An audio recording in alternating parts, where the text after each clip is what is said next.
तर आज एकीकडे देशभरात रक्षाबंधनाचा उत्साह आहे, दुसरीकडे राजकीय नेते मंडळींनी देखील राजकारण काहीसं बाजूला ठेवून आजचा सण साजरा केला। सुषमा अंधारे यांनी उद्धव ठाकरेंना राखी बांधलेली आहे। दुसरीकडे जर आपण बघितलं तर चित्रा वाघ यांनी प्रसाद लाड यांची भेट घेत त्यांना रक्षाबंधनाच्या शुभेच्छा दिल्या, राखी बांधलेली आहे। आदिवासी भगिनींच्या राख्या चित्रा वाघ यांनी मुख्यमंत्र्यांपर्यंत पोहोचवलेल्या आहेत। तसंच मुंडे भावंडांचा भावनिक क्षण बघायला मिळाला। पंकजा मुंडे यांनी आपले बंधू धनंजय मुंडे यांना राखी बांधत त्यांचं औक्षण केलं। यावेळी दोघांमधील स्नेह आणि आपुलकी बघायला मिळाली। राज ठाकरेंच्या शिवतीर्थ निवासस्थानी देखील रक्षाबंधनाचा उत्साह दिसून आला। राज ठाकरेंच्या भगिनींनी त्यांना राखी बांधली आहे।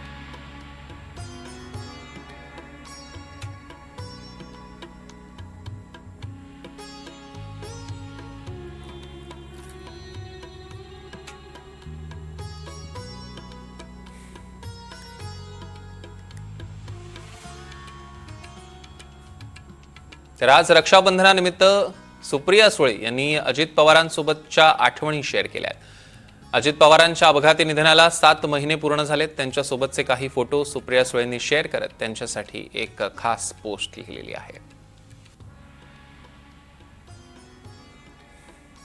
काय पोस्ट लिहिली आपण बघूया।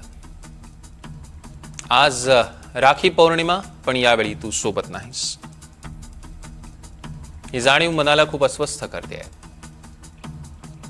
आजही वाटतं तू कुठून तरी अचानक येशील,